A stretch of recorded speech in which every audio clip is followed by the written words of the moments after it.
right, Shalom. Shalom. From GMS New Orleans camp, and coming at you with a quick lesson. But before we get started, we give all praise on the Yahweh Ba'ashem, Yahweh Shai Ba'ashem, Rakapadash. honors to the elders and apostles of the millstone, and shalom to the whole for elect. Shalom. And today, we're just going to get into the healing creation going into captivity, and we're just going to go straight into it. And Lord's will, it be edifying.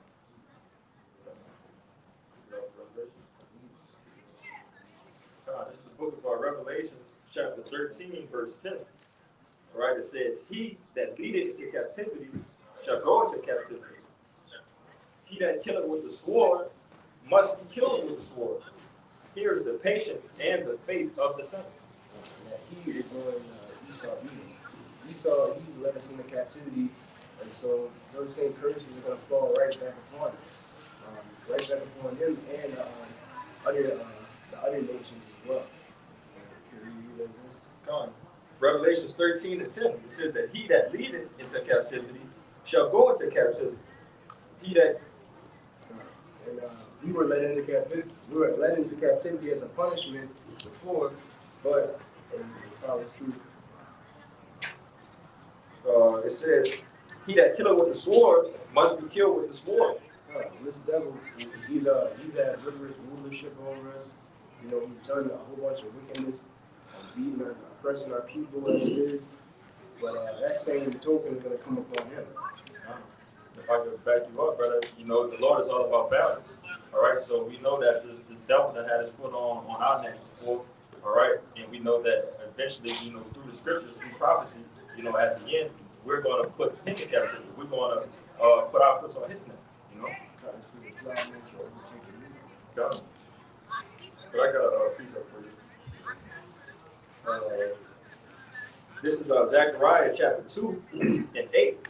It says, "For thus saith the Lord, Yahweh of hosts, after glory hath he sent me unto the nations which spoiled you. For he that toucheth you touched the apple of his eye." Israel, the whole nation of Israel, were looked upon as the Lord's apple of his eye. We're that precious sight in the Lord, and the apple of the Zechariah 2 and 8, it says, "For thus saith the Lord of hosts, after the glory hath he sent me unto the nations which spoiled you. For he that touched you touched the apple of his eye." And when you describe the apple of his eye, that means like most precious and prized possession. And that's what we are. The nation of Israel, we're looked upon as the Lord's precious jewel. We're the prized possession. So, it says, "He that touches you touches the apple of his eye."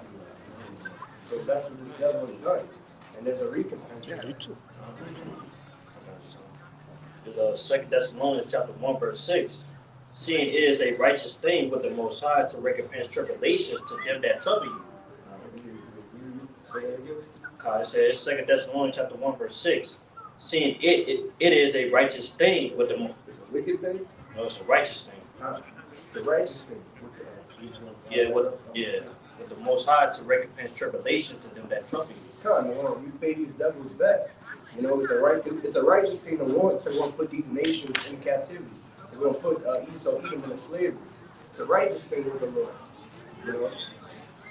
Yeah, also they show you too, contrary to popular belief, slavery not only is it in the scriptures, but it's righteous, man. That scripture say you reap what you sow. And just like they had us in captivity, and so they're gonna have to go do the same thing. I got a precept for you. It's Deuteronomy 30 and 7. It reads, "The Lord thy power will put all these curses upon thine enemies, and on them that hate thee, which persecute thee." That's backing it up in Deuteronomy 28 to 15 to the 68th verse. On now, all those curses are gonna be put upon our enemies. And it says all of them, all the curses are gonna be put upon these other nations. The Edomites, so-called Japanese, all you other nations going down that's not a part of the nation of Israel. Y'all gonna have to go through these curses. This is the back to brother. This is the book of Psalms, chapter 75 and 7. It says, "But Yahweh Shem Yahushai is the judge. He put it down one and set it up another. For in the hand of the Lord there is a cup, and the wine is red. It is full of mixture, and he poured out of the same, but the dregs thereof. All the wicked of the earth shall bring them out and drink." And that dregs that's going into like the bottom, like the backwash of the wine. So he's gonna have to drink through like the whole force. He's gonna drink that whole blunt how do you say it? Blunt tasting. Yeah. So yeah, he's gonna have to drink every ounce of slave juice. Yeah, you saying it right now. You know, going drinking the full cup of slavery. All right, and while he's drinking the cup of slavery, going into what you saying with the dregs, every last bit. You know how you drink something and you can pour it out and you can see that last drop. That drop won't happen because we're going to force them to drink that whole entire cup. All right, they're going to, everything that we know about, through the times of slavery, you could just say that times 2, times 3, times 4, Back that up. This is Jeremiah 49, verse 12. For thus said the Lord, behold, they whose judgment was not to drink of the cup have surely drunken. And art thou eat, shall altogether go unpunished? ? Thou shalt not go unpunished, but thou shalt surely drink of it.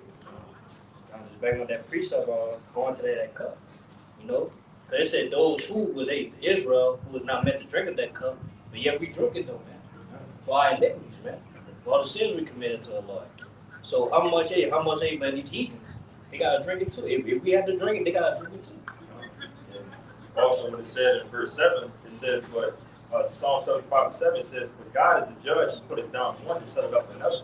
All right, so it's always been some type of ruling class. It's always been a nation that's been on top. All right, it's never been all nations ruling at once at the top. The Lord don't operate that way. All right, but it says that again, God is the judge. He put it down one and set it up another. All right, and brothers, hold on, let the hill, grab it down the hill. Jacob put it in the pretty much explaining this. That putting Israel on top, but all right, just the Lord putting another nation on top and bringing another one. This is 2 Ezra 6 and 7, and it says, "Then answered I and said, what shall be the parting asunder of the times? Or when shall be the end of the first, and the beginning of it that followeth? And he said unto me, from Abraham unto Isaac, when Jacob and Esau were born of him, Jacob's hands held first the heel of Esau. For Esau is the end of the world, and Jacob is the beginning that followeth."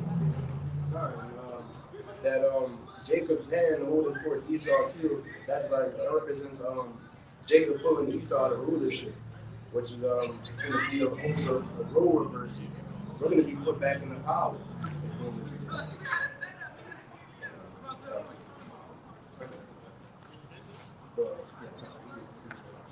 This is the book of Jeremiah, 30, verse 16, and it reads, "Therefore all they that devour thee shall be devoured, and all thine adversaries, every one of them shall go into captivity, and they that spoil thee shall be spoiled, and all that prey upon thee will I give for free." Y'all speaking on here, because chiefly Esau, Edom, and all these other heathen nations, they go into rough bondage. So they're going into slavery, because what's happened to us in the past? Slavery, affliction, oppression. Our people, so-called Negroes, Jews, Native Americans, we've been through hell and back. You know what I'm saying? But it's time in the kingdom of heaven, man, all you heathen nations, chiefly Israel, they going into slavery.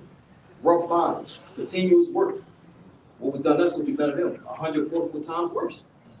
I want to say something real quick too, because brothers keep bringing out precepts that's going into all. Of course we understand Esau chiefly, but all these nations have had a part, in our doing, in our captivity. You see, whether it was now, okay, in the past, and these different other what you call them, empires, right? They've all had their turn to have us as a possession. So it's only right that we get them. Yeah, I got a precept, brother. There's Obadiah 1 verse 15. For the day of the Lord is near upon all the heathen. As thou hast done, it shall be done to thee. Thy reward shall return upon thy own head.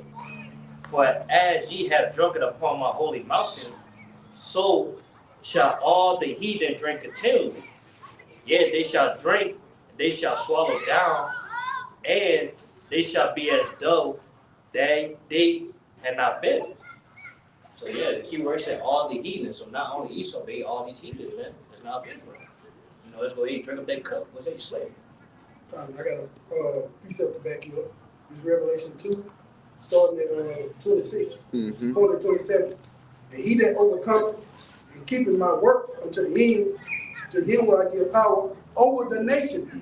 That's what the S means, plural. Verse 27. And shall rule them with a rod of iron, as a vessel of a potter, shall they be broken to shivers, even as I received of my Father.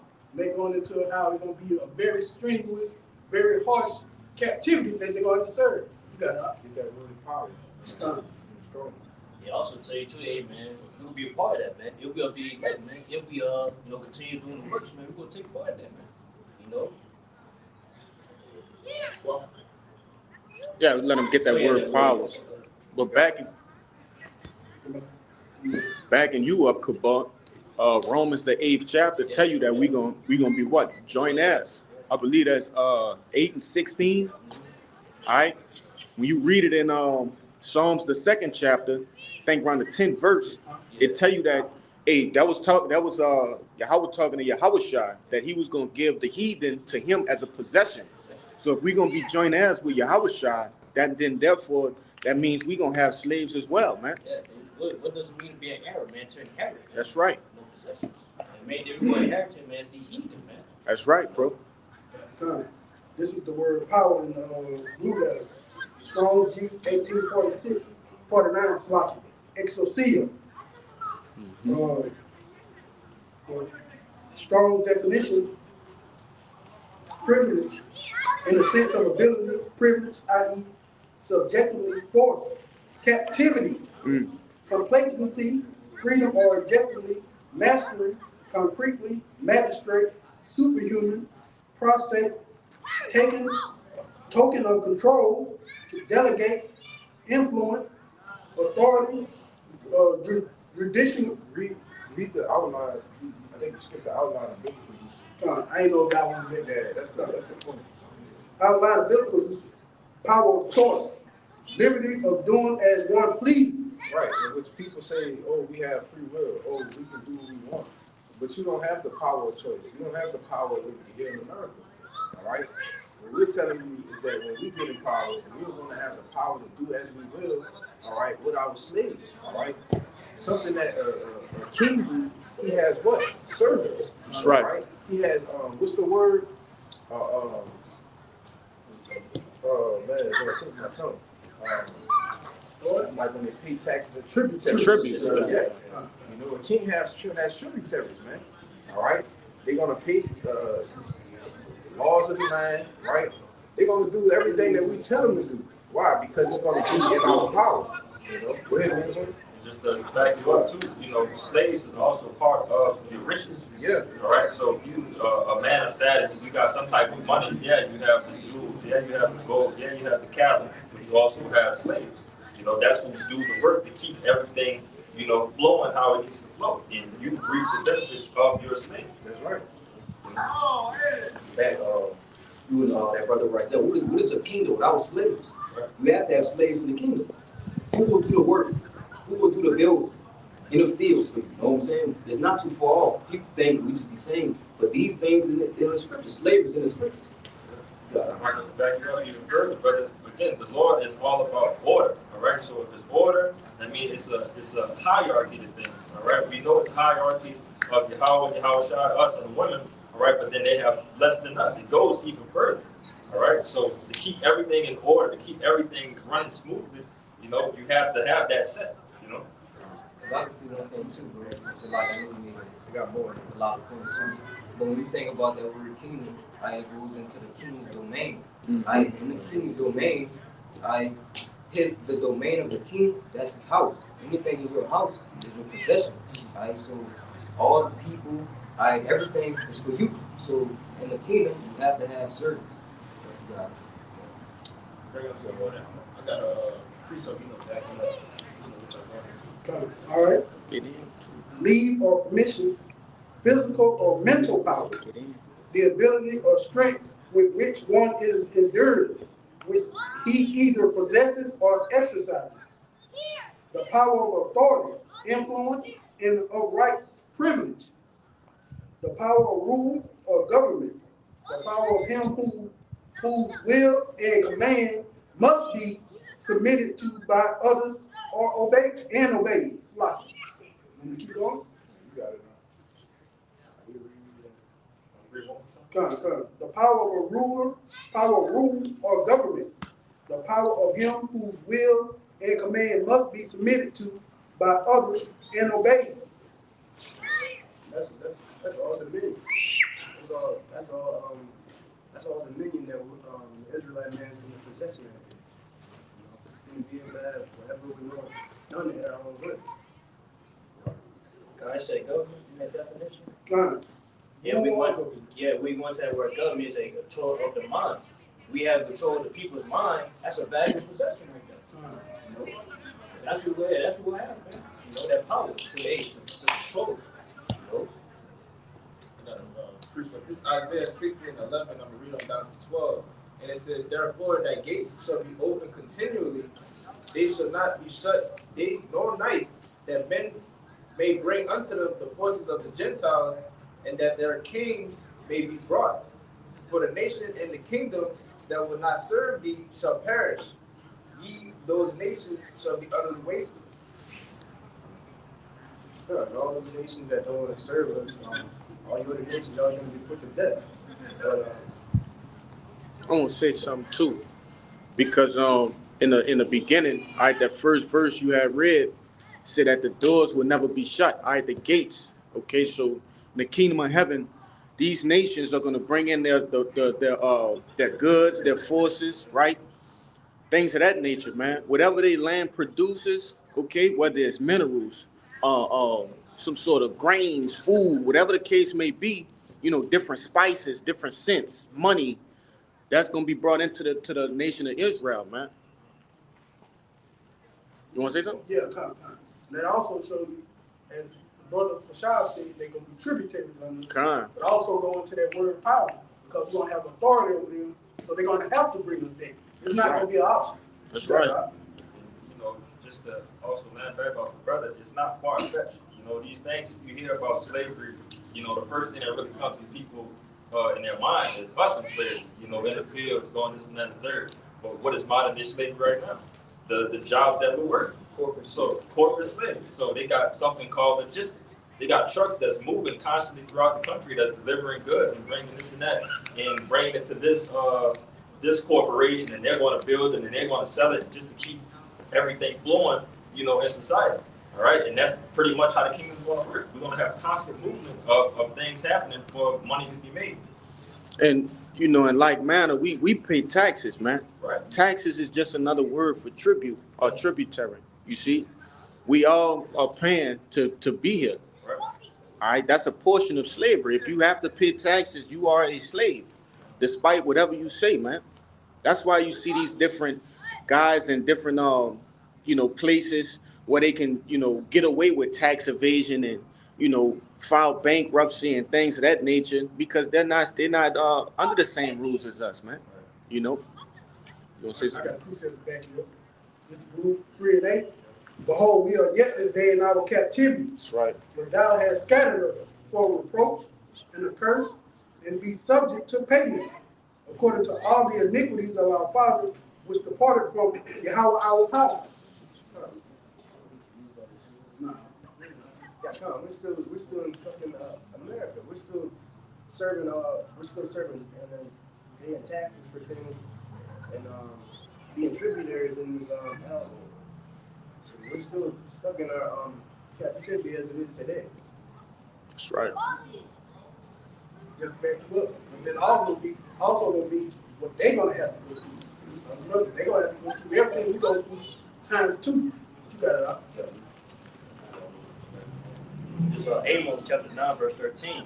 Behold, the days come, said the Lord, that the plowman shall overtake the reaper, and the treader of grapes, him that soweth seed, and the mountains shall drop sweet wine, and all the hills shall melt. But the main point it said was, it said the plowman shall overtake the reaper. Who was the plowman? Us, the Israelites, man. Because we the ones that doing work, we the ones that working, laboring. Just for who the reaper does, the benefit of that's Esau. You know, but yeah, it's gonna come a time where it's gonna be a worker version, man. Well, hey man, they'll be farmer. You know what I'm saying? They'll be worker. Yeah, they'll be totally field, man. This is Isaiah 14:1, and I'm gonna read on down to 3. And it says, "For Yahweh will have mercy on Jacob, and will yet choose Israel and set them in their own land. And the strangers shall be drawn with them, and they shall flee to the house of Jacob." And Don't break that down. this is Isaiah 14:1, and it says, "For Yahweh will have mercy on Jacob, and will yet choose Israel and set them in their own land." The Lord's going to set us back in the land of Israel. They've got the gutter rats out there, and the Lord's going to give it back to us. And the strangers shall be drawn with them, Those strangers going into the Israelite foreigners. and they shall flee to the house of Jacob. Verse 2, "And the people shall take them and bring them to their place, and the house of Israel shall possess them in their land of Yahweh for servants and handmaids, and they shall take them captives, who captive they were, and they shall rule over their oppressors." God, that's us taking over these heathen nations. You know, we're going to go and possess them. You read that again, Brother Bishop? God, let's start from the top. "And the people shall take them and bring them to their place, and the house of Israel shall possess them in the land of Yahweh for servants and handmaids, and they shall take them captives, whose captives they were, and they shall rule over their oppressors." We're going to have these heathen nations as servants. And we're going to be able to have that power to rule up over them as well. Full authority. Verse 3, and it says, "And it shall come to pass in the day that Yahweh shall give rest from thy sorrow and from thy fear and from hard bondage wherein thou was made to serve." We're going to be able to have rest. We're going to be in our heaven as it is. No, we're not going to be in which is a condition. So our whole role of verse is going to be changed. You know.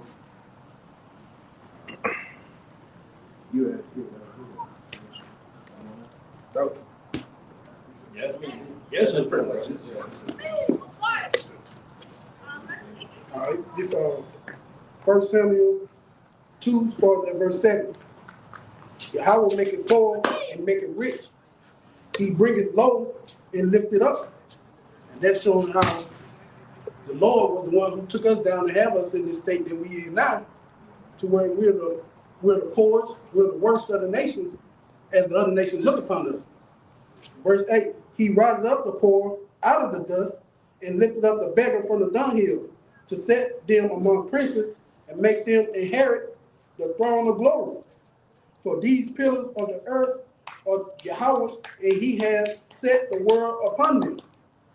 You speak on that? This scripture shows you how we're going to be taken from the bottom and be set up on top again when Yahweh Shah kingdoms come in. You got it out. I got one. It's Sirach 10 verse 4. The power of the earth is in the hands of the Lord. And in due time, he will set over it one that is profitable. But say that's back to that precept, brother. Like, hey, the Lord is in control who will obtain the power, man, who will obtain rulership. You know, which they may give Esau rulership, man, to rule over us. But yeah, it's gonna come a point in time, you know, in due time, he said he gonna set the Israelites, man, who is that prophet? And how will that prophet, man? Because they the laws, that's commandments, man. We're not even plus, man. The laws were given to us, man, how to rule the earth. Well, it shows you who the person that's in power now is unprofitable. Yeah, unprofitable, man. You know, that shows you that the true children of Israel, the ones who's supposed to be ruling, are not ruling. You know, that's why he said in due time, in due season, he's going to set over the ones that the earth was made for, the ones that's going to make it profitable. You know. That's to back that brother shop because we being ruled based off unwise king. And as you can see right now, the state of the earth is destroyed. The food is defiled. The air is full of chemicals. You know, the whole earth is out of course right now. And when you go to Job chapter 9, verse 24, it says the earth is given to the hand of the wicked. The wicked is in power right now, man. You can obviously see it. Yeah, I would say too. That's another reason why that this devil he got to be put down. But not only it, man, he touched the apple of his eye, was in us. We also, man, he messing over the earth. You know, the Lord's possession game, man. The earth is the Lord's possession, man. He messing over it, man. And I want to say another reason why, you know, he needs to be taken out the way because he's constantly destroying it. You know, the more he would have been set up as ruler, the more it would have just been diminished to the point where you wouldn't have nothing. You know, he's not really doing nothing right. The people of the earth, you know, the land and everybody, we all mourning because, you know, of this person that's in rulership. But, you know, it's going to come to the time when he's going to shift it around to where the righteous is going to be standing in the lot, you know, to take care of it, to make it flourish, to bring back, you know, that beginning state of the world. This will be refreshing. But, Hey, you still got that Isaiah 14? I can get it. Yeah.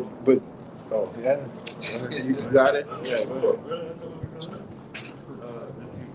Isaiah 24:4, it says, the earth mourneth and fadeth away. The world languisheth and fadeth away. The hardy people of the earth do languish. The earth also is defiled under the inhabitants thereof, because they have transgressed the laws, changed the ordinance, broke the everlasting covenant. This devil is done. You know, all because of how he hasn't established the law, statutes, and commandments. He doesn't rule by that. You know, the whole earth is out of whack. It's all destroyed and defiled as it is. You know, and everybody is suffering from it, from this devil's word and what he's done. I got something too. This is the back you brothers up, Joe. See, this book of Proverbs, chapter 29, verse 2. And it reads, when the righteous are in authority, the people rejoice. But when the wicked bear rule, the people mourn. And that's clear. You gonna break it down? Yeah. No, that's plain, yeah. When the righteous in authority, you know, when Israelites are in rulership, Get in the you know, the people are going to rejoice. The whole earth is going to flourish. And then it says, when the wicked bear rule, the people mourn. And who's in the rulership right now is Esau Edom. And the whole earth is in a state of mourning as it is. You know, the animals are suffering. You know, the whole ecosystem, the plants suffering, everything's suffering because of this damn devil. See, I want to get that Proverbs, that scripture that's read, and you know, it's even bear with me. God, so this is Proverbs 29:2 in the NLT. It reads, when the godly are in authority, the people rejoice. But when the wicked are in power, they groan. No, let's, you want to say something? I mean, that's straight. It is straight to the point, though. I'm saying everybody's groaning, everybody's mourning to the people, the life forms, even the creatures are mourning. You know what I'm saying? So even when you're in a state of mourning, you know, people mourn when they lose something. Yeah. You lose a relative, a family member. That's when people mourn. But people are just mourning just because of who's in the rulership.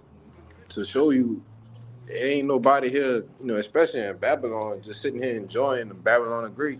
You know, people are overworked, underpaid, all right, and they just looking for a way to get the hell out of here. You know, that's why you got people that's just leaving America. People are saying, "Oh, I moved from America last year. I never thought I would stay here this long, and I would never move back." You know, because they realize that this American nightmare is not what it seems. You know. Yeah. Yep. You got it. This is the book of Sirach, chapter 10. And I'm going to start at the. I'll start at the top. It says, a wise judge will instruct his people, and the government of a prudent man is well ordered. As the judge of the people is himself, so are his officers, and what manner of man the ruler of the city is. Such are all they that dwell therein. An unwise king destroyed his people, but through the prudence of them which are in authority, the city shall be inhabited. All right. The power of the earth is in the hand of the Lord, and in due time he will set over it one that is profitable.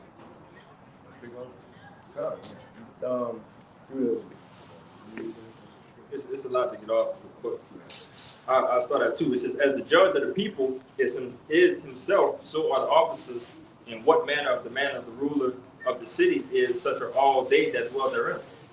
And this devil, he rules under a wicked vibration. So as it is, he's pushed that upon all the people of the earth, to where everybody just acts like a degenerate and just weak, and have immoral values in this world. And it's just a chain reaction of things. So if you have a wicked ruler that's giving out wicked decrees and everything is not moving correctly in society, all right, that makes the people go mad. So when the people go mad, they start to cause havoc towards each other. So that's when you start to have the race riots. That's when you start having this type of disagreement and argument and this shooting and so on and so forth. It's just going to be an everlasting chain reaction of destruction based off of the ruler that's operating the things. But And that's why they called him, one of his titles is the son of perdition, or the son of destruction. Because he can't, if he can't do no good to himself, how he gonna do good to others, or his people, his so-called people. Verse 3 says, an unwise king destroyed his people, but through the prudence of them which are in authority, the city shall be inhabited. Yeah, this damn devil, he's destroyed a lot of people as it is. Even as far as going into other nations' land and destroying and wreaking havoc through his military and things of that nature. But this damn devil, he's really just been a thorn up in the earth. One more, I'm gonna jump down to verse 8. Oh, just to back you up, he also did that with his policy. By pushing his policies throughout the earth and making everybody bend to his will, he also destroyed many countries that way. You got it out. Yep. I tell you that all nations are drunk off the wine of the philosophies of this damn devil. Yep. All right. But Sirach 10 and 8, it says, because of unrighteous dealings, injuries, and riches got by deceit, the kingdom is translated from one people to another. And because of this devil's wrongdoing, the Lord sees it fit to go and translate the kingdom unto us, in which it's going to be the Israelites that's going to be ruling. And we're going to have our fair share. We're going to go and set the whole world, the whole earth back in order, starting with Yahweh Shai to begin with.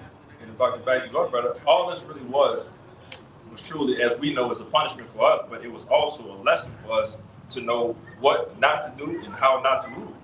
All right, we got the perfect example of wicked bullshit. All right, in a way that you should never operate a kingdom. All right, what happens when you stray away from the law, statutes, man? All right, so now once we get into the kingdom and operate everything by the law, statutes, commandments under the will of the Yahweh Shemel Shai, everything is going to be ruled correctly.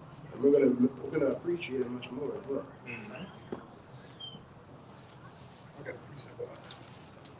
This is Proverbs 16:12. It is an abomination to kings to commit wickedness, for the throne is established by righteousness. And they're going into how this Esau, even rulership, is an abomination to the eyes of the Lord, because there is no righteousness here. But you got it up. Yeah, what righteousness can come from this damn devil as it is? Just straight bullshit. I got a precept. This is Micah 2, verse 2, and I'm going to go down to 3, but I want to read it in NLT after I finish.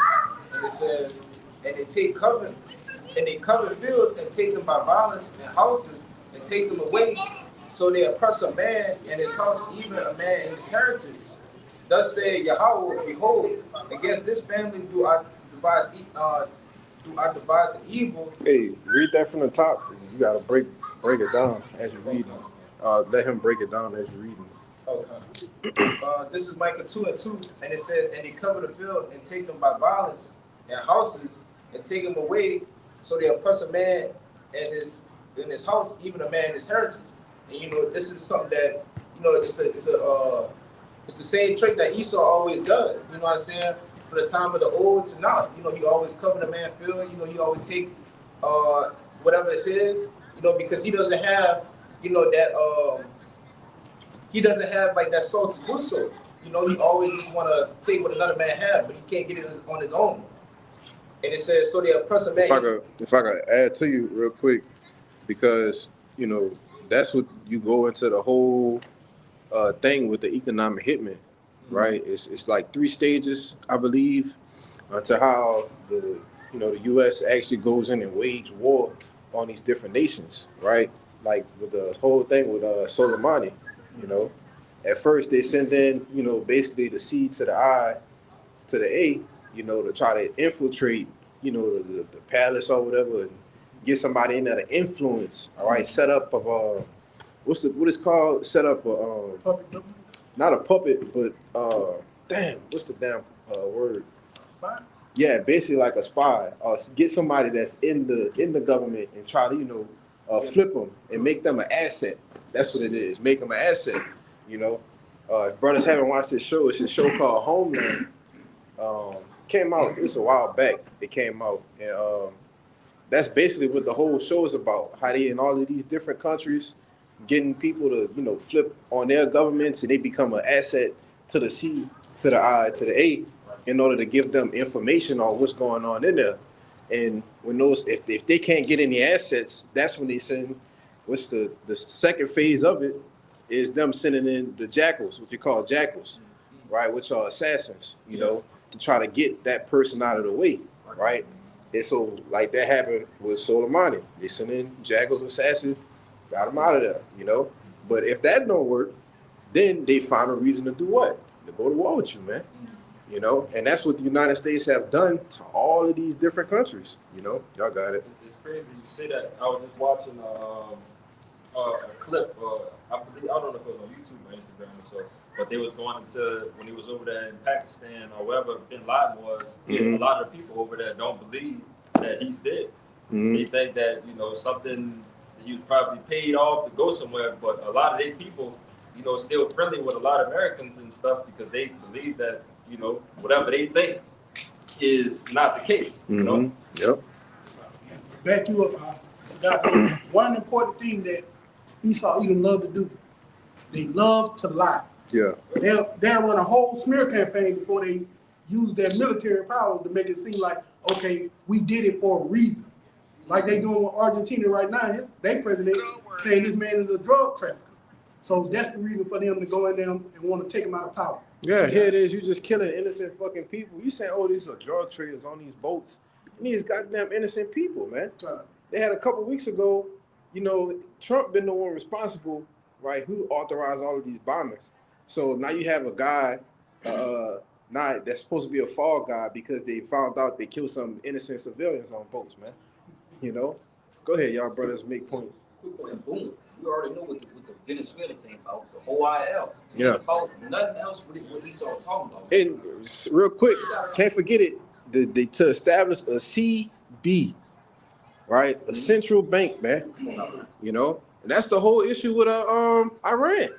Why is always, oh, they got a weapon of mass destruction. Yeah, always. No, they trying to go in there and establish a CB, a central bank.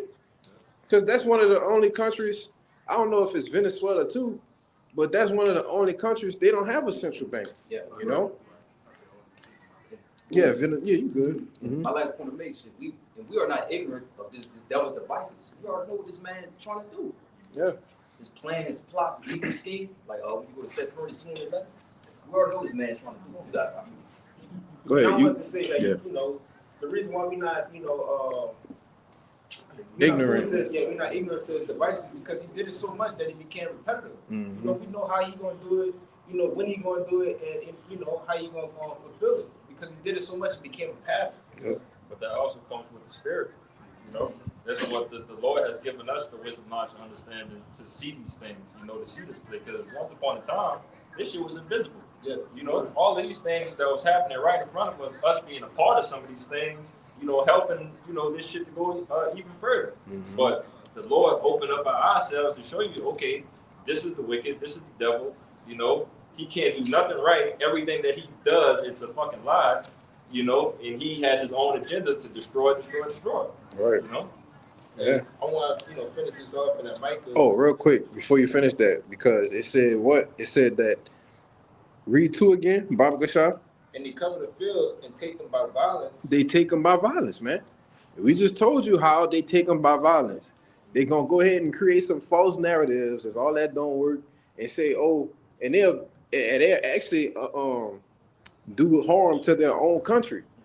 You see, in the name of 9/11, all right, or 9/11, you know, because go ahead. I was gonna say that's the same thing that they did, over here in America. You know what I'm saying? They came over here and took our land, but they made it seem like, oh, we're gonna give you this and that. But the whole time they really killed them. I forgot what it's called, the Trail of Tears. Yeah. But they forced them out of the land. They made them walk, through grievous, conditions.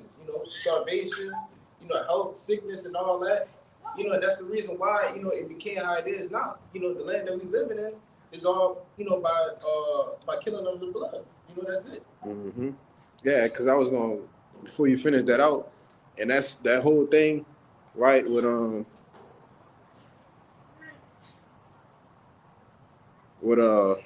your boy, that just threw me off. I just heard something, I was like, what the fuck? But that thing with your boy, Bin Laden, man. It's a known fact that he was a what? He was an asset. Yeah. But you go ahead. And I want to read it in the NLT. This is Micah 2:3, and it says, but this is what the Lord says, I will reward your evil with evil. You won't be able to pull your neck out of the noose. You will no longer walk around prowling, for it will be a terrible time. And this is the Lord's stamp what he's saying. It's not no man saying this. This is what the Lord is saying. He's saying that, your evil will be reported upon evil. You know what I'm saying? To show that what you've done in the past and what you're doing now, all that's going to come to pass when it's going to be back on you, and you can't do nothing about it. Yeah, that's why I said in that Psalms 50 and 21. Thou thought that I was all together, one as thyself. But y'all got it. But this is Psalms 58, and I'll start at 2 pointers and 3. You got it, brother. This is Psalms 58 and 2. It says, yea, in the heart ye work wickedness. Ye weigh the violence of your hands in the earth. The wicked are estranged from the womb. They go astray as soon as they be born, speaking lies. Their poison is like the poison of a serpent. They are like the deaf adder that stopping her ear. God, from birth, this damn devil hasn't been right. It says if you follow that, you go back to that. Verse 3 says, Psalms 58 and 3, the wicked are estranged from the womb. They go. Yep. He's estranged from birth. No, you good. It says estranged from the womb. They go astray as soon as they be born, speaking lies. No so-called voodoo God, man. This damn devil, he's just lying. He's just lying his ass off from birth. This damn devil, he hasn't been right since birth. So, Yeah, his Google Gagas ain't right, brother. He's saying God and goo, and he lying. That's motherfucking lying, man. Real quick. Jeremiah 13 and 23. Can an Ethiopian change his skin, or the leopard his spots? Then may ye also do good that are accustomed to be selected. I'm gonna read it one more time. Jeremiah 13 and 23. Can an Ethiopian change his skin, or the leopard his spots? Question mark. Then may ye also do good that are accustomed to do evil. and that's a rhetorical question. Ethiopian, you can't go and change his skin color, nor a leopard can't change his own spots. So this damn devil, he's just hardwired and set to be evil, be wicked, So it's in Esau's nature to be a damn devil and to be as degenerate as he is right now. And just to back you up, that's his role, right? The Lord operates everything, how he wants to do, and he has people for their own purposes. All right, we could, we joke about it and we laugh, when he talks about the Ammonites, the Moabites, what was it, Moab being the wash pot? Yeah, Moab. The purpose is to be the wash pot, Israel's purpose is to rule, you know, at the end. And Esau's role is to be the damn devil, to That's be right. the wicked, to be the whipping stick, you know? That's why brothers always say, you know, this the perfect devil, man. Yeah. The Lord have him playing the role perfectly. Couldn't have been a better villain in the movie, Right. you know. Yeah. I got a precept, you know, pretty much. It's on that brother. Nobody want to do is on him.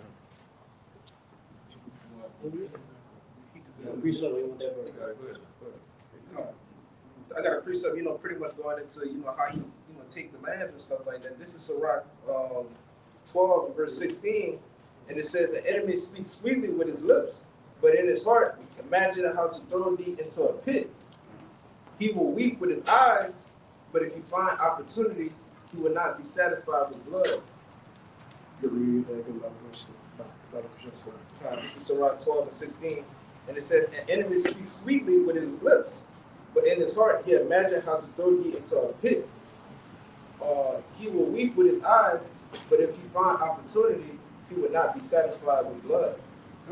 This damn devil, he'll go and talk to you smoothly, and he'll think that he's trying to help you for your betterment, but at the end of the day, he's already been planned about 1,000 ways on how to go and overthrow you and to mess you over.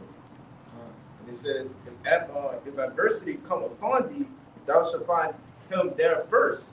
And though he pretend to help thee, ye shall be undermine thee. He shall undermine thee.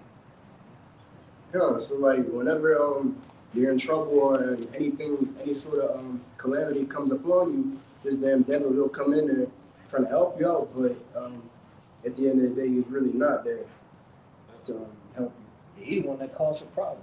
Man. Exactly. You know, if I could also back you up, you know, on that aspect right there that we just brought out a couple of precepts of this devil just can't do good.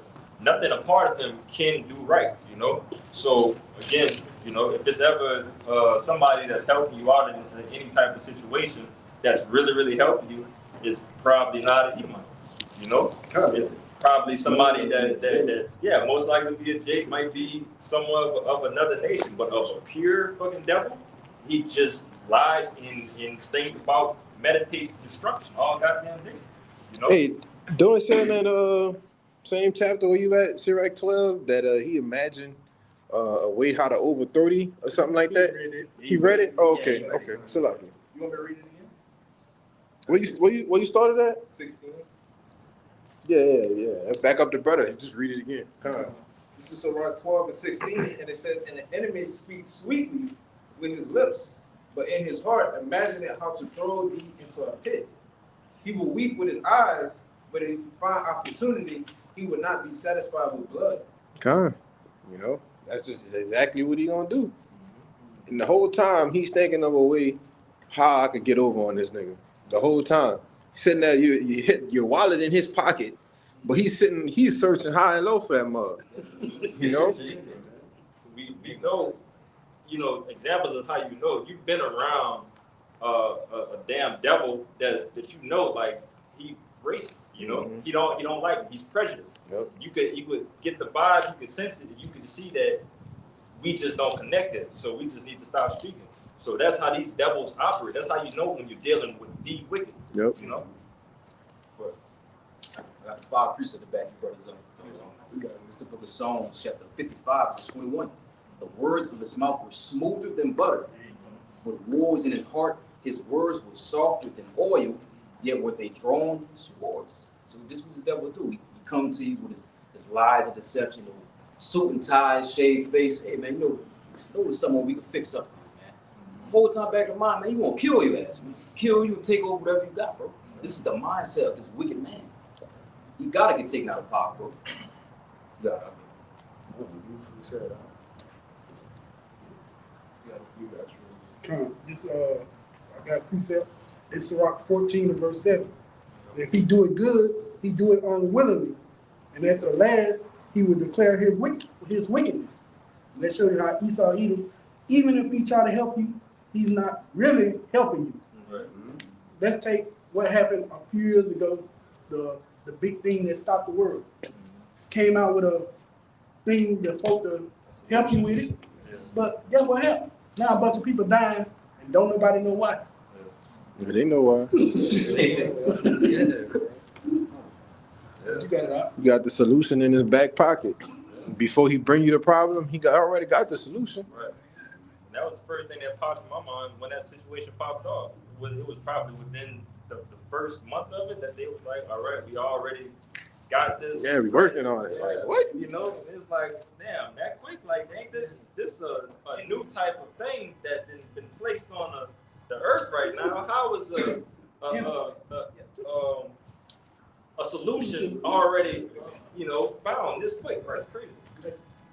When you back up, I say maybe 2-3 years before that, that billionaire, what's his name? The computer guy. Gates. Yeah, Bill Gates. Gates. He came out and said, "Hey, we got to depopulate the earth." Yeah. Now all of a sudden, he the first one that say, "Hey, I got that solution for you." Yeah. So why would you take something from a man that already told you, Right. "I don't want all y'all here"?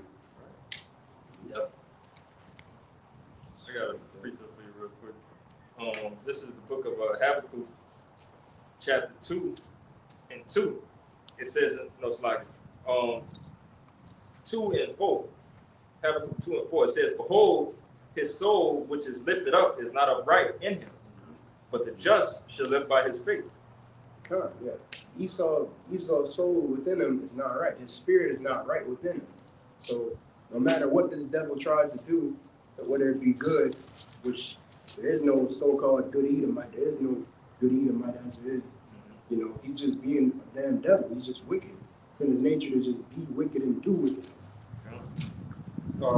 It says, verse 5, yea, also because he transgressed by wine, he is a proud man, neither keep it at home, who enlargeth his desires as hell, and is as death, and cannot be satisfied, but gathereth unto him all the nations, and heapeth unto him all the people. So this damn devil, he can't be satisfied. No matter what is given to him, no matter what he tries to steal and take, you know, he can never be satisfied. And he's just always gonna be a damn devil, as it is. Someone that's always shedding blood and being wicked. And, you know, we can see, and the scriptures tell you that his objective is to be as the Most High. Yeah. He wants to be above the Most High. You know, if he says that he wants to be the Most High, again, he would never be satisfied with that. He's going to look for the next best thing to be the best thing, which is not going to happen. You can never beat the Most High. You can never beat him. You can't beat him. Yeah, just back into that, this devil, he got a God complex. Yeah. He think he's about to achieve immortality with AI, with this high-tech technology, you know what I'm saying? We already know what all roads lead to MOTV. Yeah. He wants total control. He wants to be the Most High, but you can't do that, Esau. You just can't. Yeah. And the way that the Lord got this devil operating, you know, so far, if we wasn't hip to his plan, he's doing a good job at it. He's good setting up all the things that need to, you know, happen to force everybody into this direction. This devil is doing a really, really good job. But again, the Lord, you know, this is the Lord's sword, and the Lord is operating how he wants it to go. But again, you know, his plan is going to be one. All right, this is Isaiah 14. I'm gonna start at 12. And it says, "How art thou fallen from heaven, O Lucifer, son of the morning?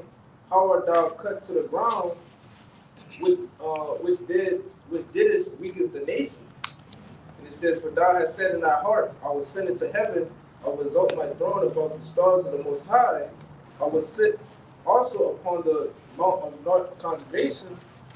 I will sit upon the mount of the congregation in the side of the north. I will ascend above the heights of the clouds. I will be like the Most High." You know, pretty much showing that, you know, he's trying to be like him. You know, well, let me just read it. This is Isaiah 14:12, and it says, "How art thou fallen from heaven, O Lucifer, son of the morning star? How art thou cut to the ground, which didst weaken the nation?" And when you go into the word Lucifer, it goes into a light bearer. And who you see today, you know, who at the top of the echelon, you know, Esau, you know, the bankers and all these other families and stuff like that. You know, that's pretty much what it's going into. And it says, how it cut to the ground, which did weakens the nation. You know, you can see that the kingdom slowly falling down. You know, that did pollute the nation with its philosophies and the strong drinks. And it says, "For thou hast said in thy heart, I will ascend into the heaven. I will exalt my throne above the stars of the Most High. I will sit upon the mount of the congregation in the side of the north." You know, going into, you know, how he, you know, he built his throne up in the side of the north. You know, that going into America, you know, is on his throne like the Most High. And it says, "I will sit above the heights of the clouds, and I will be like the Most High." And he's being so prideful that he tried to come out with this, what is it, technocracy? Technocracy. Yeah, technocracy. You know, to try to elevate himself. You know what I'm saying? To try to escape. You know, and become immortal. Got the satellites, guys. You know, what they call the Big Brother. Big Brother. System, Yeah. That has, you know, his eyes everywhere. He can see everything going on at the same time.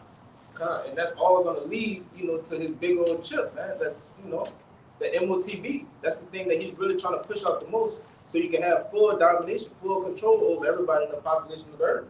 Yeah, but again, what does that sound like? All right, if you got satellites, if you got the Big Brother going on, and you know you got control, and you want everything to be forced your way, like you said, that's that God complex. Mm-hmm. He wants to know everything that's going on, and he wants to exceed that. Yes. You know, with wickedness. Very powerful. You're very powerful man. Yep.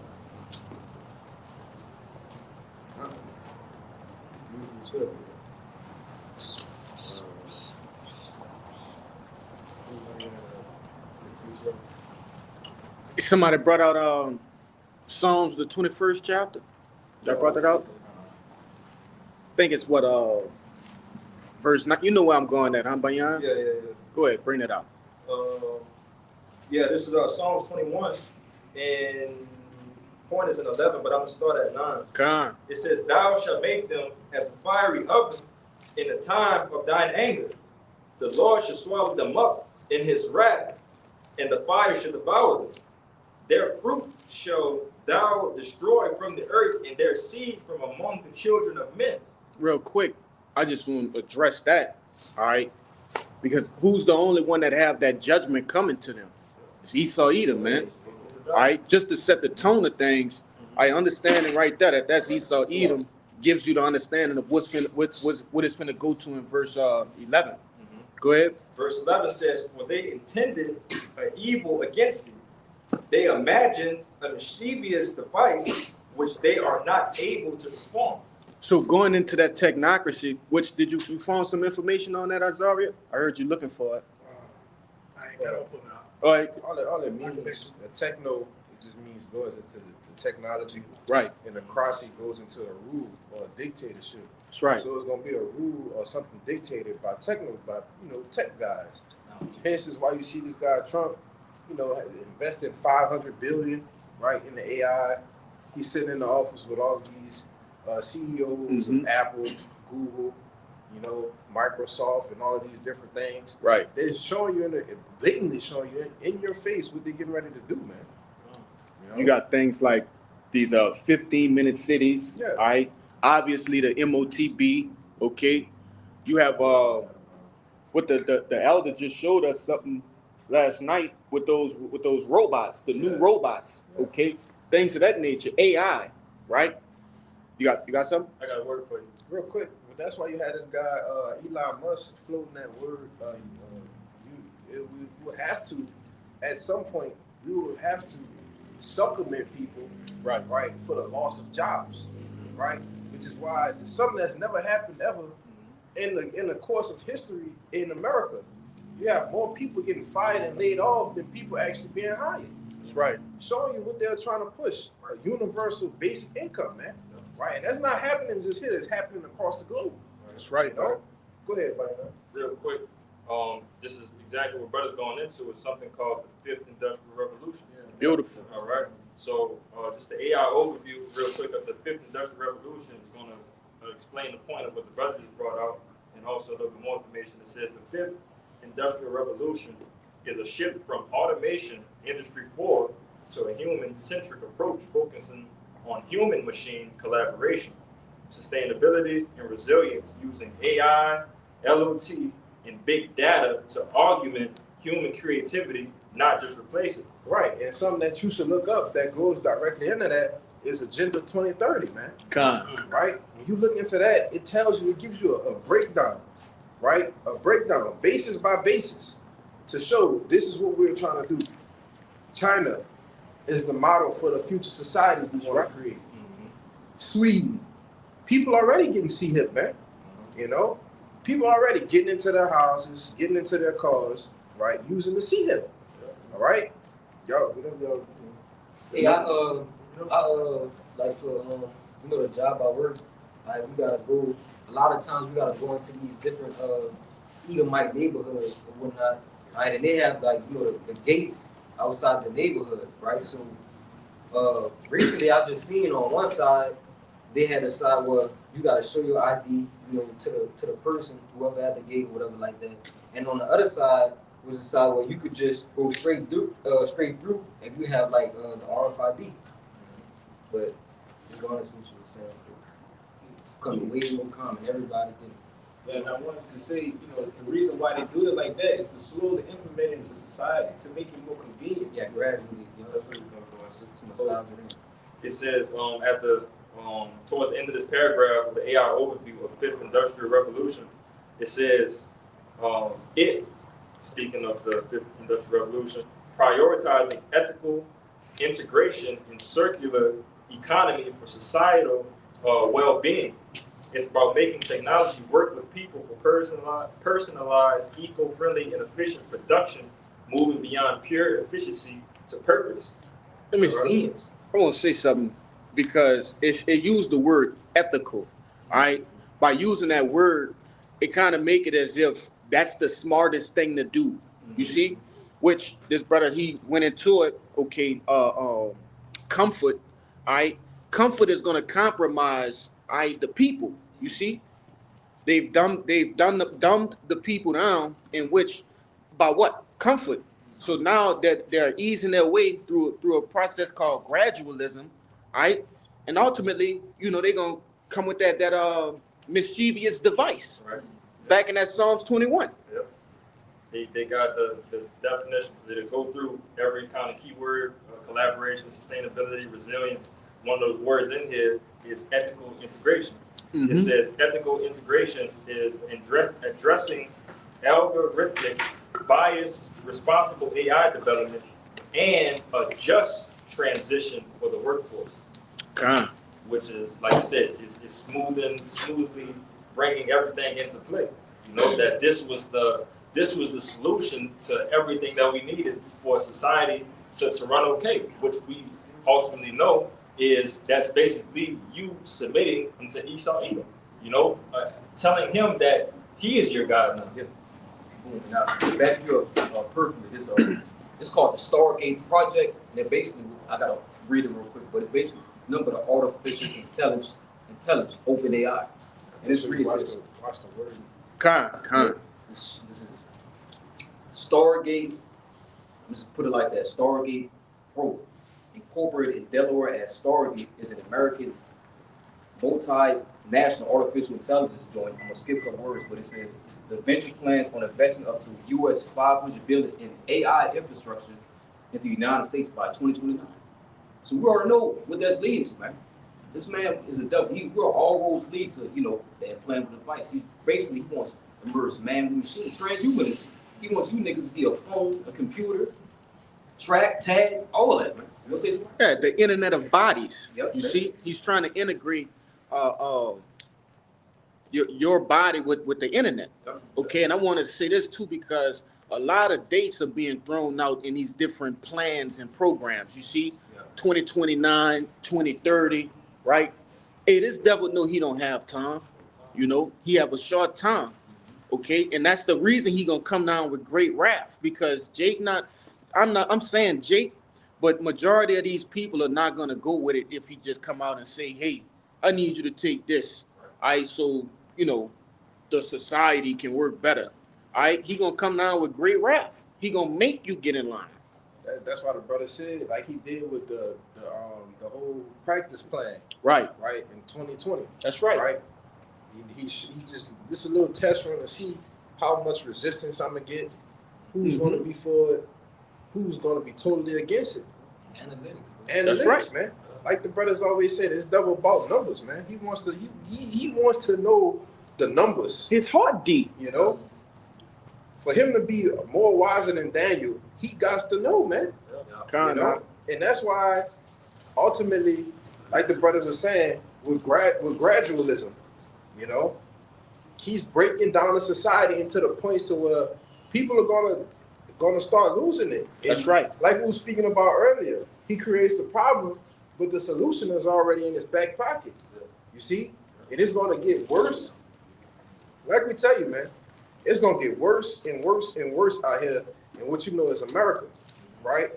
It's gonna get so bad out here to where when this devil present this seat here, people gonna run and go get it, man. That's right, brother. No, they gonna like full on sprint and go get the seat here, man. There's gonna be a check cashing place, man. Yeah, Kind of. like the brothers have dreams about that shit, you know.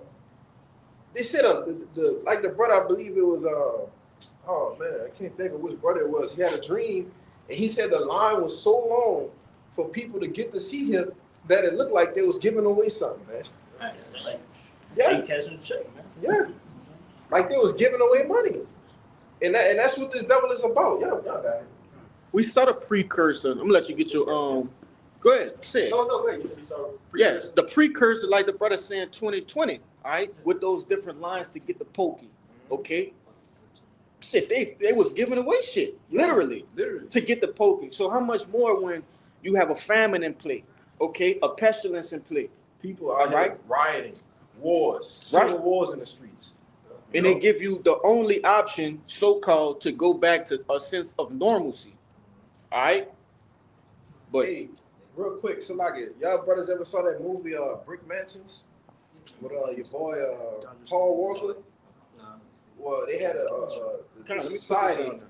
It was totally two separate societies, and to enter into one society, you had to have like a tag, right? An electronic tag, and to be in the other society, those were the people who didn't have it, to show you that they were going to cut you off from being a part of society. You know? Go ahead, you got it. Yeah, that sounds similar to that movie with Justin Timberlake. I forget the name of it. Out of Time? Out of Time. Yeah. Yeah, he had to have different time to get into more time to get into better communities, cities, and shit like that. But backing up the brother Goliath, this is the book of Revelations 12. You got it, bro. Therefore, 12 and 12, it says, "Therefore rejoice, ye heavens, and ye that dwell in them. Woe to the inhabitants of the earth and of the sea. For the devil is come down unto you, having great wrath, because he knoweth that he had but a short time." His damn devil Esau, his old MOTV plan is gonna be he has to go and rush through it, Chris. He's gonna be rushing because the time is gonna be short. You know, the Lord it says that the days are short for the elect's sake. So this damn devil, he knows that he's at his end. So it's like, fuck it, I'm just after one. He's gonna get sloppy whenever he puts out this MOTV, and whenever he tries to perform his enterprise. If I could back you up real quick, you know, brothers is going into, we have the test run going around with the big pokey. All right, you've seen the resistance that happened. This devil's seen the resistance of how all of these things happen, how the people operated. But you know, this time, you know, with the main goal that he's going around, which is the MOTB, he's going to clean up all of those mistakes that he made with the big pokey. All right, forcing. All right, so that's going to be more force. With the big pokey, it was just that. All right, you can't have fun. You can't go out into society and have fun if you don't have the big pokey. But for the MOTB, it's going to be you can't live. All right, yeah, you're not going to be able to eat. You're not going to be able to feed your children. You're not going to be able to sustain yourself in life if you do not take this MOTB. So that's him closing up and fixing up all the cracks off of the test run with the big pokey. But you got it, bro. real quick, let the brother bring this out. Go ahead. You got it too, bro. This is Job 14:5. Seeing as his days are determined, the number of his months are with thee. Thou hast appointed his bounds that he cannot pass. Yeah, this damn devil, he's reached his appointed bounds. You know, the Lord, he's gonna go and cut him short. Like whenever It says, when he's about to fill his belly, the Lord is gonna rain. Oh yeah, we can bring it out if you. This is Job 20 and 22. In the fullness of its efficiency, he shall be in strength. Every hand of the wicked shall come upon him. God, yeah. In the fullness of his sufficiency, that when this devil he gets to his appointed fullness with his MOTB, he's gonna be in trouble. You been reading it? Yeah, it's really Verse good. 20. Start at 20? Yeah, you start at 20. Come up. All right, this Job 20 and 20. Surely he shall not feel quietness in his belly. He shall not say of that which he desires. Verse 21. There shall none of his meat be left. Therefore shall no man look for his goods. Verse 22. In the fullness of his efficiency, he shall be in strength. Every hand of the wicked shall come upon him. Yeah, real quick, you know, that Straits is going into a position of difficulty. All right. You know, the Lord gonna allow him to get, you know, certain steps off into, you know, his plan, his plot, right? The NWO. Okay. But he's not gonna allow him to feel comfortable doing it. All right. He won't allow him to finish it. You see? Because ultimately finishing it goes into us going into it too, man. You know, the Lord not gonna allow that. Yeah, get it in Matthew. Please. You're probably gonna have it for the elect seat. Got it. Good. This is Matthew 24. Stay in there. This is Matthew 24 and 24.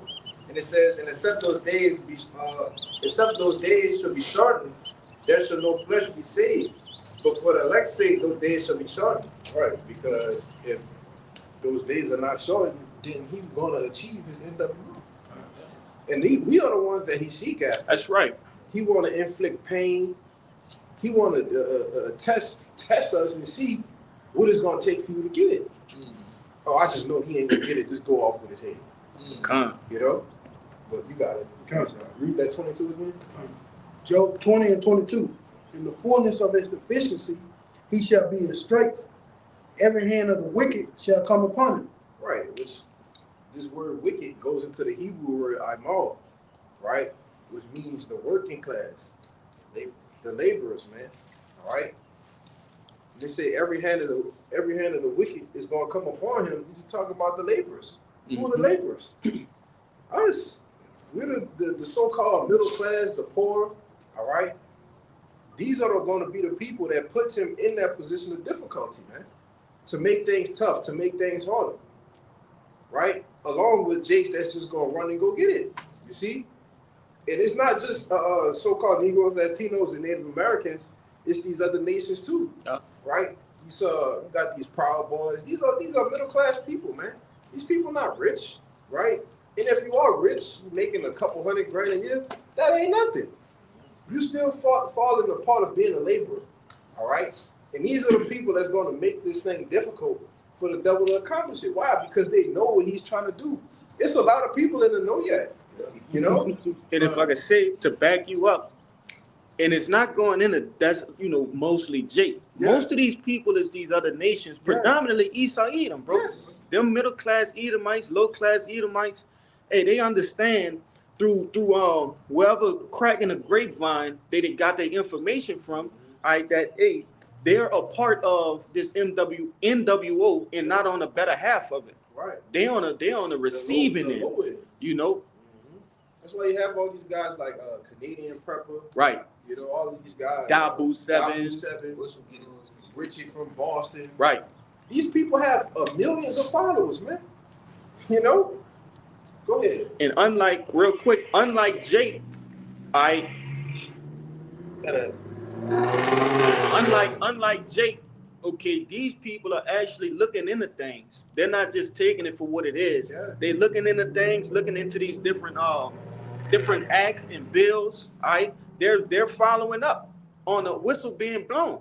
Okay, being furthermore convinced. Yeah. You see, so like this brother was going into, that's they're gonna bring that they're gonna bring the straights, man. Yeah. Just to back y'all up, because for years, for generations, the Edomites have lived deliciously in this country. Now you trying to cut that off and say, hey, you just like that black man that you hate so much. Hey, they not gonna go for that. That's why you see him on TikTok now, whining and crying. Oh, well, what I'm gonna do? I can barely pay for lunch. I barely got gas. I can't take care of my kids. Hey, Jake been doing that for generations. You got it up? Yeah, and you know, even though they crying and all that, they getting this set in mind like, now I'm ready to fight. They gonna fight against the government. Well, that's why I tell you in 2 Ezra 15, it shall be a sedition among men. Yep. You're gonna see people click up. This neighborhood gonna click up. These people back here in Lakeview, they gonna click up, man. You know? They already got it. They already got it set. They just waiting for the time to go. Yes. They want that to happen. They ready for that. You got Billy, John, and Tim that stay next door all to each other. They sit in the garage at night. They talk about this. That's shit, right, man. They buy each other ammo, man. You know? Go ahead, somebody, bro. I just gotta, speak on my testimony that I've spoken to you, brothers. One of the guys that I was in the service with, we had doing a 24-hour shift with each other, and we just in there talking. And he mentioned that, yeah, man, I have my neighborhood set up. These words, I have my neighborhood set up. I have enough weapons and ammo to supply my entire neighborhood just in case the government shuts down. Yes. And brother, this happened long before the C-19 COVID and the C-19 slacking. And I think this probably was like back in 2018, 2019, but their mind is always towards this of like mass chaos and destruction going on, and they have the solution, which is their weapons. Yeah, there's a guy, back you up, I used to work with white, older Edomite. You can say it like that, older Edomite. Maybe in his like late 40s, early 50s. His name was Dave. Classic Edomite. This motherfucker, around the time of when everything was, closed, right? He would say, yeah, man, he'd come out and talk to me. He said, yeah, man, because, it was a lot of speculation and around that. I didn't know about the truth at the time, but I was getting into like figuring out, what's going on. And I got all these conspiracies in my head, and he's a conspiracy nut. Yeah. So we used to run it about all this different shit. So it got to the point to where he was comfortable with telling me, he was like, yeah, man, look, I'm gonna tell you, I'm gonna be honest with you. I got so much shit in my garage that I can supply a private militia. Yeah. This is what and this is just regular. You walk by him in the store, you wouldn't think nothing, But it's Jake that don't know shit, man. Right. They go so deep, even to the point of one of these dudes explained to me, right, when they come to try to take our weapons, this is how you bury it. Yeah. This is how you put this seal right here on top of this so the water won't get into it, and so on and so forth. And that same guy that I was talking about, that 24-hour shift, he's the one that when we was kind of speaking of knowing of all the equipment to need to break into houses, to break into car doors and so on and so forth. Like well knowledgeable of all these situations of mass chaos. But that's the mindset that they all been on, and Jake is just not even just getting on it. Jake's still oblivious to whatever's going on in his surroundings. Jake worry about Diddy and 50 Cent. Yeah. That's what they worry about. Yeah. That's why I tell you that, the scriptures say, my people are led to the slaughter as a flock. Yeah. As a flock to the slaughter, slacking. Roughly paraphrasing. That was it, yeah. That was it? Unless y'all want me to go to 23. Yeah. You got it. But like 27. This is Job 20 and 23. When he's about to fill his belly, Yahweh shall cast fury of his wrath upon him. All right, what happens when you're about to fill your belly, man? That's when you find that peace. You're satisfied. All right, I don't need to eat no more. But it's saying when he is about to, meaning, and he ain't gonna get that feeling of satisfaction, man. That's right. He ain't gonna complete his NWO. Yeah, last bite. Yeah, go ahead. It says when he's about to fill his belly, what? Yahweh shall cast his fury of his wrath upon him. Yeah, the Lord gonna cast his fury of his wrath upon him, right? And that's how we know that the MOTB has to be made mandatory, has to be implemented, right, in order for Yahweh Shai to even crack the clouds. You see? Go ahead. And shall rain it upon him while he is eating. Verse 24. he shall flee from the iron weapon and the bow of steel, and shall strike him through. Right, it was going into ultimately just the nuclear destruction, man. Con. You know, the bow of steel. That's when these missiles crack the clouds, and it's gonna strike them through, man. You see? Go ahead. And it is drawn and coming out of the body. Right, it goes into the silos. Keep going. Yea, the glittering sword coming out of his gall, terror upon him. So that's going into the silos with the nuclear missiles. When a glittering sword is a missile, man. All right, Job didn't know what an actual missile was back then. You see, so when it comes out of the you hit the button, you know, then you're gonna start seeing it fire up, right? It's telling you what's going to happen, right after this devil is trying to accomplish his NWO. When it comes into this is the head of it, right? This is the end of it. You say something? Yeah, because that glittering, all right, what does glitter do? It flicker, right? It sparkle, it glistens. All right, when you look at an actual missile being shot off, that fire, the thrusters of the flame, all right, are gonna flicker. It's a constant flickering sensation, should I say? All right, and that's what he, you know, that's how he described it. That's why I was liking unto stars too. Because it flickered. Keep going. Verse 26. All darkness shall be hid in his secret place. Right, which goes into the, Esau, Edom, his treasures. All right, all this shit gonna be totally destroyed, man. All the things that he's trying to heap and keep unto himself, these things are gonna be totally obliterated, man. All right, especially here in America. Go ahead. A fire not blown shall consume him. It shall go ill with him that is left in his tabernacle. Right, which goes into the nuclear fission, man. All right, when you don't need fire, man, that's how you know the Lord was dealing. Isaiah 54, man, in 16. That's how you know who the Lord was dealing with when He created these scientists, right? Abraham, Esau, Robert J. Oppenheimer, what's the Forget the other one, the German. I forget his name. Yeah, man, can't think of his name. I'm out of kid. I said Oppenheimer. No, they got another one. It's another one. I said Abraham Esau. It's a crazy name. It's a crazy I know what you're talking about. But read that part again. Okay. Verse 26. A fire not blown shall consume him. It shall go ill with him that is left in his tabernacle. Right, and when you don't need any oxygen, all right, in order for a bomb to just totally dissipate a landmass, that's what you call next level, man. That's what you call something that ain't nobody on the planet Earth can do. At least they got Yahweh Bashim Yahushua making them do it, man. His name, Adam, man. His name was Sergei Koliv. Yes. However you say the last name, yeah, Sergei. Yeah, and when you go into that movie, Oppenheimer, they show you the hours, the time that it took for these devils to get it down to a perfect science. That's why when he seen it, he said, "Man, look, I'll be coming to destroy your worlds." That movie like 3 hours. Bro. Yeah, it's very boring too. You know, but Jake watched it, to add it to the scriptures, man. You know, brother got the Isaiah 54. This is Isaiah 50. Yeah, It's 16. It says, "Behold, I have created the smith that bloweth the coals in the fire, and that bringeth forth an instrument for his work. And I have created the waster to destroy." Cool. Got it for now. This is Isaiah 54:16. It says, "Behold, I have created the smith that bloweth the coals in the fire, and that bringeth forth an instrument for his work. And I have created the waster to destroy." Lord, He created the person that created these little missiles and bombs, and sent the smith to destroy.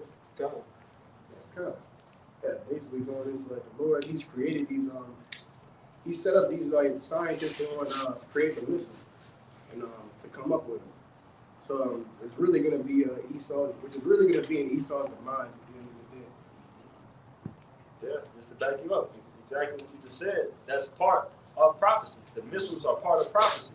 So these things have to be created. They have to be perfected it had to be a more, you know, something. It was something that was very, very important to the scriptures, because that's going to be how America is going to be destroyed.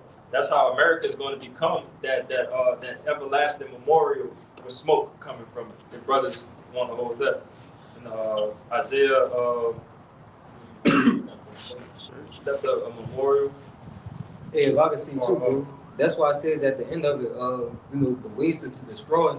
Because when you think about these nations, all these nations with nuclear capabilities, all these nations have missiles that they can shoot from one end of the earth to the other. But that terminology of the missiles, right? They destroy. It literally could destroy the world, right? That's why nobody just wants to. For any simple war, inconvenience a nation has, they're not gonna just shoot the missiles, because that's gonna lead to their demise also, right? Everybody with the missiles, they just take each other out. That's why it's the waste of the world, man. That's why he said, I have become the destroyer of worlds. Destroyer of worlds. It was spiritual when he said it. Yep. He knew that it ain't gonna be no more wars after this. After that, Man, whoever Somebody, pressed Slack it. I'm about to say, somebody get that in Isaiah the 9th chapter. Yeah, but make your point, bro. Slack it. no, because he knew, look, this is it. that's it. Yeah. Whoever pressed the button and one go off and boom, detonate, man, it's over. That's it. Go ahead, bro. All right, this Isaiah chapter 9, verse 5. For every battle of the warrior is with confused noise, and garments woven in blood. But this shall be with burning and fields of fire. Yeah. And there's Isaiah chapter 9, verse 5. For every battle of the warrior is with confused noise, and garments woven in blood. But this shall be burning with burning and fields of fire. Yeah, good. Yeah. Ancient battles were done is with swords and instruments and shields. But within this battle, it's gonna be nuclear missiles. It's gonna be nuclear destruction. That's gonna be forward. I got something for you. You got that? You got that evil thought? This, I got a few things here. Revelations chapter 8. This is not the one I wanted, but I'm still looking for the other one. Revelations 18 and 7. It says, how much she hath glorified herself and lived deliciously, so much torment and sorrow give her. For she said in her heart, I sit a queen, and I am no widow, and shall see no sorrow. Yeah, America believes that it's not going to be touched at all. You know, as I said, it sits as a queen, man, the widow queen. It sits as a queen. You know, America feeling like it's not going to be touched and it's unstoppable. No war is going to come to it. Continue. Verse 8 says, therefore, you know, and also the point of America never having any type of major battles. Wars are here in America, you know, from other countries. All right, but verse 8 says, therefore shall a place come in one day, death and mourning and famine, and she shall be utterly burned with fire. For strong is the Lord thy power who judgeth her. America's gonna be like literally wiped out and decimated by them by nuclear arsenal. Same thing that this devil has been bullying these nations with. Same thing is gonna be his demise. Verse 9 says, and the kings of the earth who have committed fornication and lived deliciously with her shall bewail her and lament for her when they shall see the smoke of her burning. Yeah, these other nations, you know, they're gonna be devastated when America's burned up. You know, because they're not going to be able to trade, they're not going to be able to come back and forth over there as it is, because this whole place is going to be burned.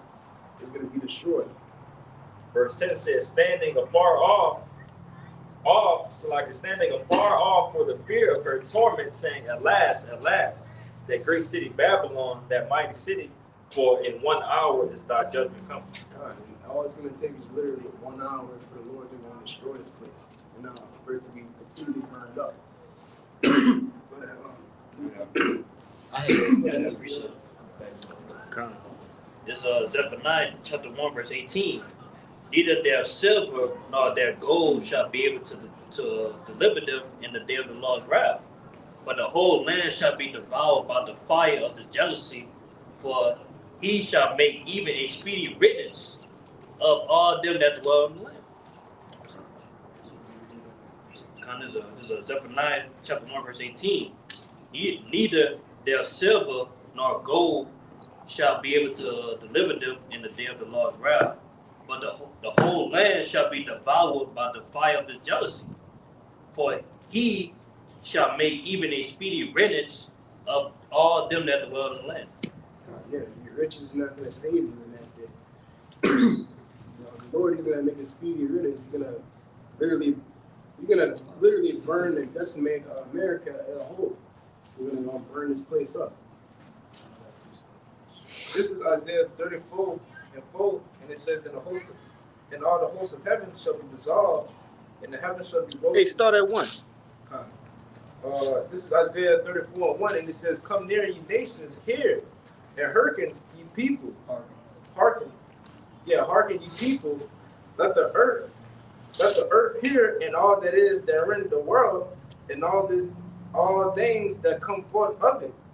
For the indignation of Yahweh is upon all nations, his spirit upon all their armies. He hath utterly destroyed them, he hath gathered them to the slaughter. Yeah, that's what we doing now. All right. That's what this, you know, a part of this ministry is too, allowing these heathens to know their judgment. All right. That's why we preach about the destruction of Babylon the Great. Okay, in the uprising of the nation of Israel, man. All right, through Yahushua, then 144,000 and the elect, man. Okay. Go ahead. And it says, their slain also shall cast out, and their stinks shall come up out of their carcasses, and the mountains shall be melted with their blood. So, you want to say something on that? I was going to say, you know, when you go into the word mountains, it goes into their into the governments, and it says they should be melted with their bloods. You know, and that's what's going to happen. It's going to be a great slaughter in that time. And I won't say this too because it said the Lord had indignation to their armies as well. All right, the different armies, all right, that's gonna fight in the Valley of Jehoshaphat, Yahushua. Okay, hey, all of those, the Lord coming to take all of that down, man. All right, all these other governments, all right, and set up His own. You see, and how do you take over a government? By destroying their armies. You see. Go ahead. Verse 4, and it says, and all the hosts of heaven shall be dissolved, and the heavens shall be rolled together as a scroll. It's going into that whole mushroom cloud. Describing it. It's going to be all rolled together in a big nuclear fire. And it says that all the hosts of heaven shall fall down, and the leaves fall off from the vine, and as a fallen fig from the fig tree. And it says, for my sword shall be bathed in heaven. Behold, it shall come down upon Idumea and upon the people of my curse to judgment. God, that's literally Esau's judgment. That's literally the plague that's going to be put upon the earth. These nuclear missiles, these silos. It's going to be ultimate destruction of America. And Idumea, that's talking about Esau, man. Going to the Greek, that's what we're going to say. And when they say his sword shall be bathed in heaven, that means those missiles, they're gonna go into the Shemayim, man. All right, lower orbit space, and then return back into the earth. Okay, go ahead. And it says the sword of Yahweh is filled with blood. It is made fat with fatness, and the bloods of the lambs and of the goats, and with the fats of the kidneys of the rams. For Yahweh have a sacrifice in Basra, and a great slaughter in the land of Idumea. And what that sacrifice consists of, man, everybody that's left here in America, to perish and burn. You see? And it says, and the unicorn shall come down with them, and the bullocks with the bulls, and their land shall be soaked with blood, and their dust their dust made fat with fatness. Yes, that's always what happened in Basra, which that represents America. The Basra, that was it's a city of Edom, man. It was the majority of Edom state, man, in America. Go ahead. And it says, for as the day of Yahweh's vengeance, a year of recompense for the controversies of Zion. You know, this is going to be that day that, you know, Yahweh will recompense all the nations, you know, that done us wrong. And it says, and the streams thereof shall be turned into pitch, and the dust thereof into brimstones, and the land thereof shall be burning pitch. It shall not be quenched night nor day, the smokes thereof shall go up forever, from generation to generation. Oh, that was, yeah, That's what I was looking for. from generation to generation shall lie waste. None shall pass through it forever and ever. And you know, that's what's going to happen to America when that time comes, you know. It's going to be like a land waste. It's going to be smoke, but it's not going to be forever. It's going to be for a time period whenever it's done. It's not going to stay, you know, burned up forever. That place is gonna be, like the brother said, memorial. Yeah, You know, they're gonna be a perpetual place, all right, for Israelites to know, all right, this is how not to rule a kingdom. Okay? This is how this is what the Edomites ruled their kingdom, and this was the recompense. Yep. You see? I think that's it. They say something about the Arabian pitch tent, or that's in another precept. That's it. Khan. Nah, it's in I think Isaiah, but we're gonna get a couple more precepts, and, you know. Yeah. That's it on that.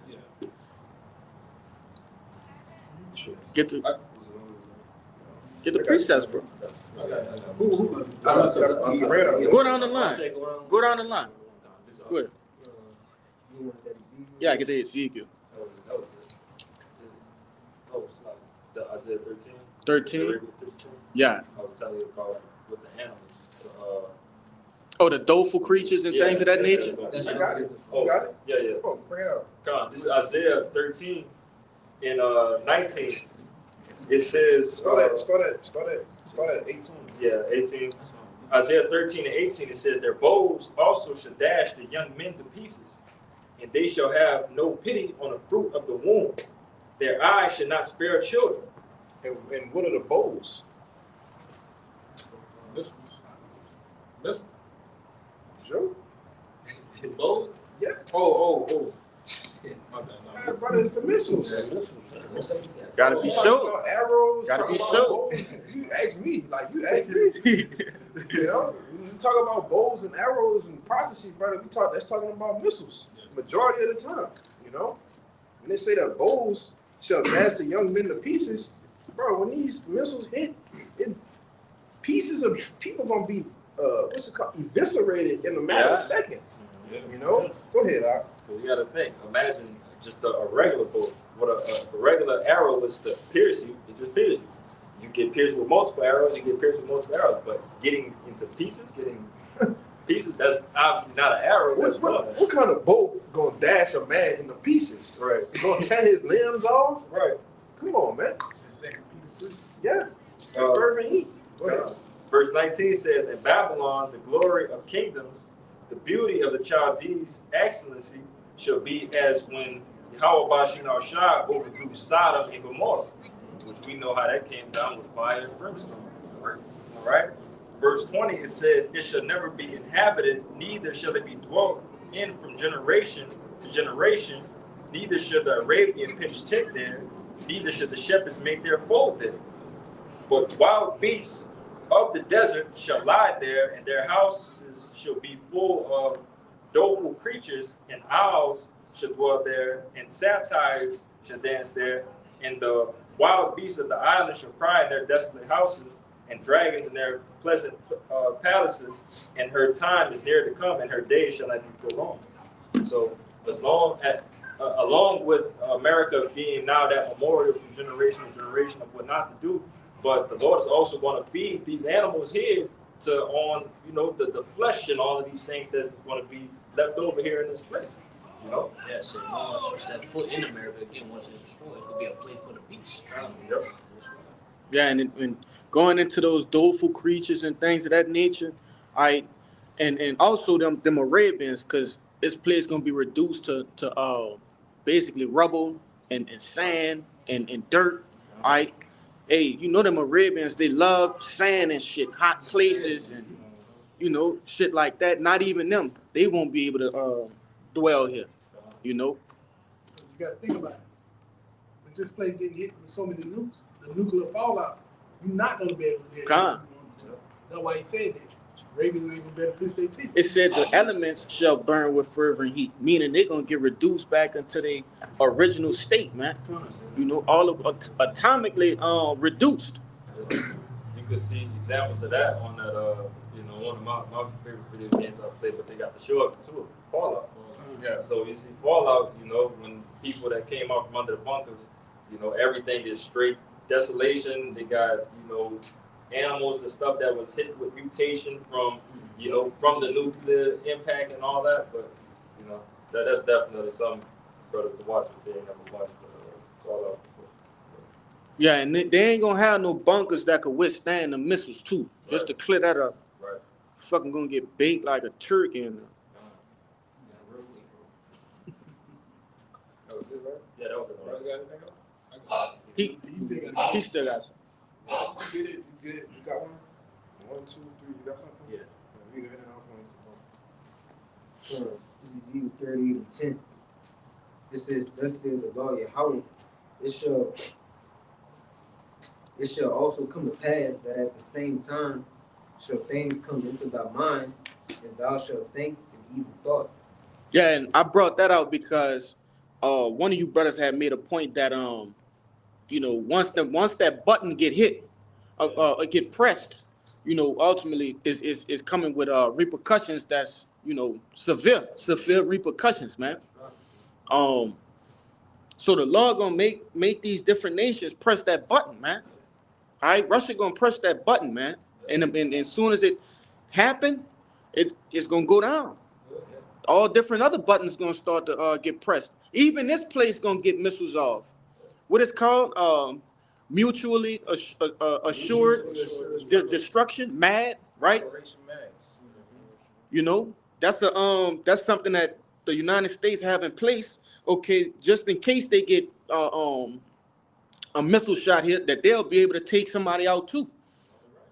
You know, but y'all got what you want to make a point? I want to say that whenever, you know, they shoot that missile, whenever it hits the atmosphere of the other countries, it's automatically going to send the other missiles because I think it's like a dead man switch. Yeah, something like that. But it's going to shoot it out to make sure that all of them get out. Roughly paraphrasing the scripture of arrow that can't be turned away. You talking about the? They shall be as a mighty expert man. Yup. None shall return in vain. Con. Second is No, that's it's in Joel. It's in Joel, the 2nd chapter. Finish that, bro? Yeah, he finished that. Good.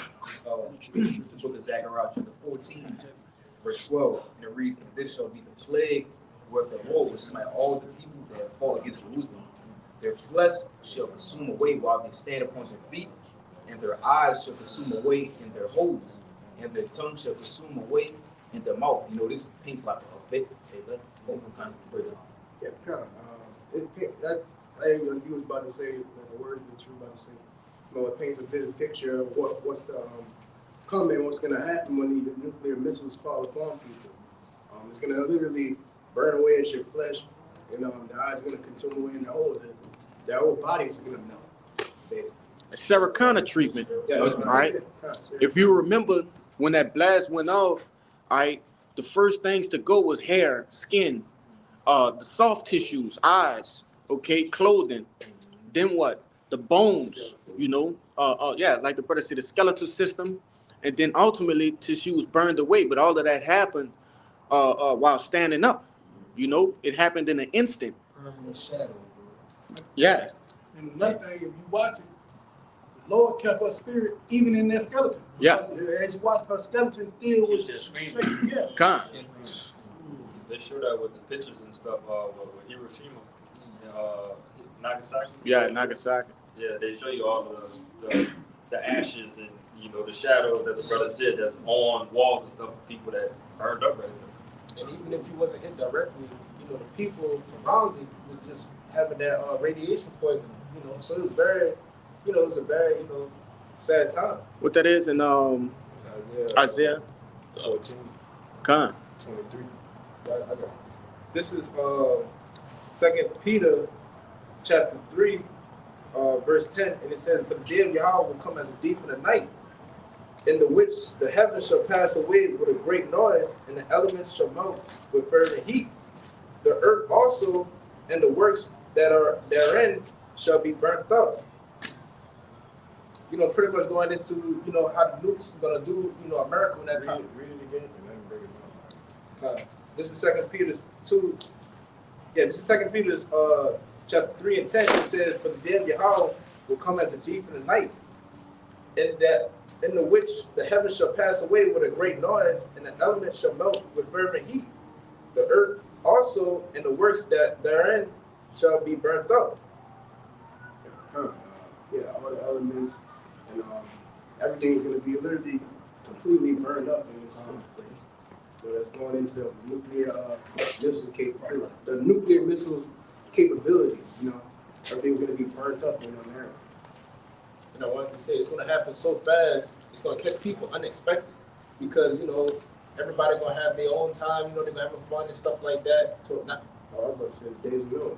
Yeah, like days of Noah. They're not going to have the care in the world, but whenever it happens, they're going to be shit out of luck. They're going to be running, screaming, and stuff like that. But at that time, it's just going to be way too late. That was it. Yeah, that was it. As Malachi chapter 4, verse 1. "But behold, the day cometh that shall burn as an oven, and all the proud, yea, and all that do wickedly shall be stubble. And the day that cometh shall burn them up, saith the Lord of hosts, that it shall leave them neither roots nor branch." And that day, that's literally World War III. When Armageddon happens. The Lord said it's going to leave America neither root nor branch. So this whole place is going to be burned up and obliterated and set ablaze when all is said and done. You hear that?